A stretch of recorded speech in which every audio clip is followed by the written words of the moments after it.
Magaalaan Bulee Horaa rakkoo hanqina bu'uuraalee misoomaa keessa turtus amma garuu sochiin jiru jajjabeessaadha jedhan jiraattonni magaalichaa. Bara kana piroojeektiileen garaagaraa birrii miliyoona 52 oliin magaalichatti ijaaramaa turuun tajaajila hawaasaaf kennuu eegaleera. Dabalata isaa qabna.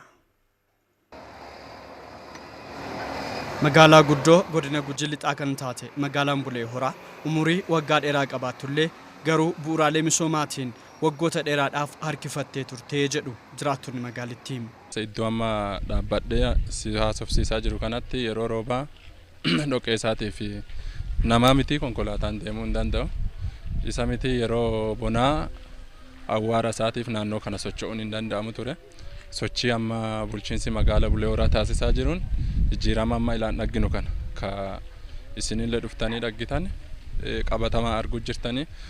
Kanaan dura baay'ee nama rakkisa. Namni deemee hin danda'u. Cicciteera. Lolaan karaa gubbaa yaa'a. Ka karaa gubbaa kun deemee mana namaatti tima. Amma immoo akka dansaadha. Haga koministooniin nu galee dansaadha. Dhoqqeen nu tuuxxuu mana keenyaa baay'ee jennaan karaa gogaarra baanee dhufna.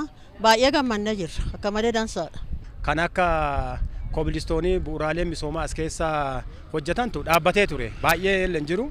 Bara kana garuu sochii bulchiinsa magaalaa gochaa jiru. Uummati kun bu'uuraalee misoomaa irraa akka inni fayyadamaa ta'u wanni godhamaa jiru baay'ee gaarii.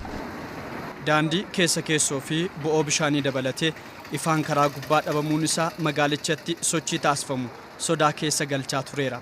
Akkuma na duuba argitan kana magaalaan Bulee Horaa ji'oottan muraasa dura akka kanan fakkaatu ture. Sababiin isaa ifaan magaalaa keessa waan hin jirreef dukkanni isaa baay'ee hammaataa fi namoonni magaalaa keessa socho'uudhaaf rakkoo isaan itti ta'aa turuu isaan nutti himaniiru.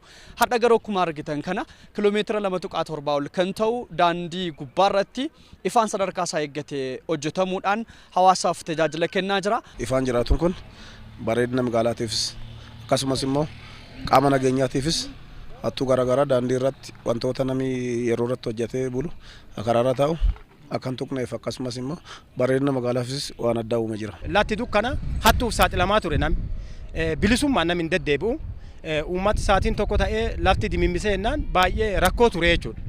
Kanarraa ka'ee yeroo ammaa yeroo laallu inni sun seenaa ta'e jijjiirameera jechuudha. Dhukkee fi dhoqqee hamaan gannaa fi bona keessa magaalichatti mudatan hawaasa mufachiisaa turuu kan nutti himan. Kantiibaan bulchiinsa magaalaa Bulee Horaa obbo Yaatanii Bariisoo bara kana gaaffii bu'uuraalee kenneenii deebisuudhaaf hojii bal'aan hojjetameera sii jedhani. Jiraataan magaalaa kana baay'ee rakkataa jira. Baay'ee rakkataa ture. Bara kana kobilistoonni naannoo kiiloomeetira 1.3 akka magaalaa keenyaatti birrii miliyoona gara 12 oliin bara kana hojii guddaa hojjannee jirra. Akka magaalaa keenyaatti isinis agartanii jirtanii. Ibsaadhaan wal qabatee ibsaanii daandiirraa duran turre akka magaalaatti ispaaltii guddaarraa muraasa ture walakka kiiloomeetira wayii ture bara kana kiiloomeetira 2.7 naannoo miliyoona 9tiin hojjannee jirra. Isa kana amma guutuma magaalaa keenyaa keessatti ibsaan daandiirraa ifee jira jechuudha. Hojii bu'uuraalee misoomaa hojjetaman kana kunuunfachuu irratti garuu hawaasa bira hanqinni waan jiruuf isa kanarratti hawaasa barsiisuudhaaf xiyyeeffannoon hojjetamuu eegaluus ibsani. Rakkoon guddoon amma diichii hojjetame keessatti haayilaandii gatuun, feesaalii itti gatuun, balfa adda addaa fuudhanii itti gatuun bowwa guddaan nutti ta'ee jira magaalaa keenya keessatti. Isa kana hawaasa keenya piroojeektiin kan hojjetamuuf isaaniif hojjetama.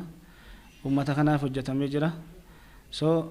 Piroojeektii hojjetame kana yoo uummati eegatin yoo abbaa ittiin ta'in kiyyummaa yoo nama dhaga'ame haayilaandii itti gatamu balfatti guuramu kana yoo irraan dhoowwin diichiin hojjetamellee yeroo muraasaan duuba dalalii adda addaatiin guutuu danda'a waan ta'eef karaa kanaan karaa piroojeektii hojjetame rakkoo hin qabu. Rakkoo jennee halaalaa jiru qulqullina piroojeektii keessatti jechuudha eeggachuu irratti. Magaalichatti piroojeektota garaagaraa 20 ol ta'an birrii miliyoona 52 oliin ijaaramuudhaan hawaasaaf tajaajila kennuuf qophii irratti kan argamu ta'uun isaas himameera.